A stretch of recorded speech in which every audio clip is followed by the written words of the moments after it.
Tematik 5B, Subtema 2, Pembelajaran 4. Assalamualaikum warahmatullahi wabarakatuh.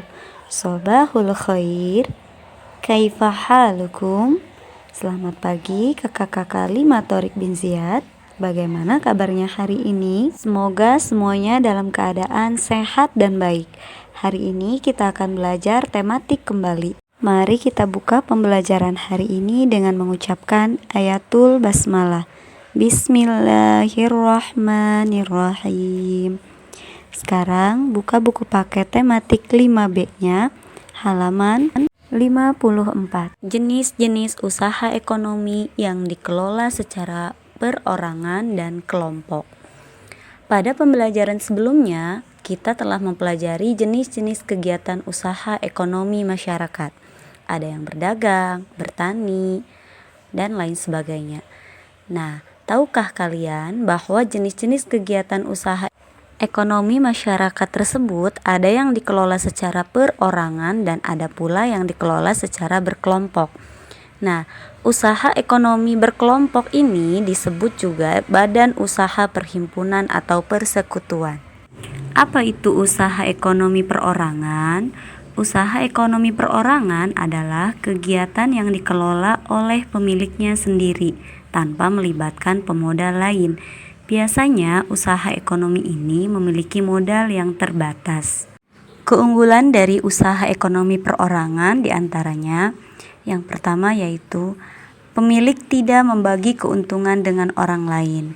Kemudian memiliki kebebasan dalam mengembangkan usaha dan tidak bergantung kepada orang lain dalam mengatur usaha. Adapun kelemahan dari usaha ekonomi perorangan ini yaitu kekurangan tenaga kerja, pengembangan usaha terbatas oleh modal, dan resiko kerugian ditanggung pemilik sendiri. Nah, contoh dari usaha ekonomi perorangan ini diantaranya adalah warung, toko, usaha pertanian, bengkel, dan industri kecil perumahan. Selanjutnya, usaha ekonomi yang dikelola secara kelompok. Usaha ekonomi yang dikelola secara kelompok merupakan kegiatan ekonomi yang dikelola oleh sekelompok pemodal. Usaha ekonomi ini berbentuk badan usaha seperti firma. Nah, hasil yang diperoleh perusahaan dibagikan kepada para pemilik perusahaan. Kemudian, para pemilik modal bisa langsung mengelola usahanya atau tidak. Nah, apabila para pemodal atau para pemilik saham ini tidak ikut mengelola usahanya, mereka membayar karyawan-karyawan untuk mengelola perusahaannya. Jadi, usaha ekonomi yang dikelola secara kelompok ini kebalikan dari usaha ekonomi yang dikelola secara perseorangan. Contoh usaha ekonomi yang dikelola secara kelompok yaitu CV, PT, yayasan, koperasi, dan BUMN. Sekarang buka di halaman 58, kita akan belajar tanggung jawab, kewajiban, dan hak terhadap udara bersih di lingkungan sekitar. Udara bersih merupakan kebutuhan setiap manusia. Oleh karena itu, kita bertanggung jawab untuk menjaganya. Nah, berikut tanggung jawab terhadap kebersihan udara. Yang pertama adalah mengurangi asap kendaraan, kemudian bersepeda atau berjalan kaki, dan yang ketiga, tidak membakar sampah.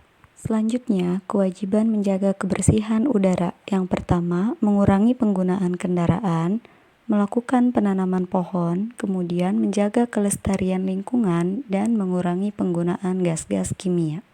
Nah, setelah kita melaksanakan kewajiban dan tanggung jawab terhadap kebersihan udara di lingkungan sekitar, kita akan memperoleh hak.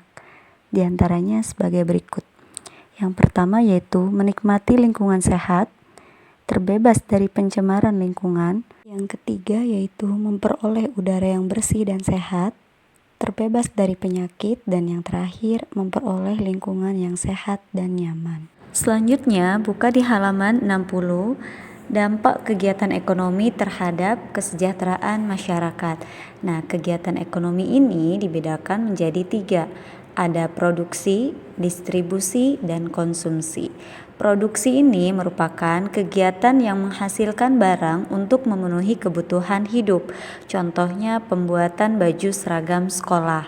Nah, pembuatan baju seragam sekolah ini melalui tahapan-tahapan produksi mulai dari bahan mentah yaitu kapas, benang, kain, sampai menjadi bahan siap pakai seperti baju seragam sekolah. Kegiatan ekonomi yang kedua yaitu distribusi. Distribusi ini merupakan proses menyalurkan barang-barang yang sudah diproduksi kepada konsumen atau pemakai.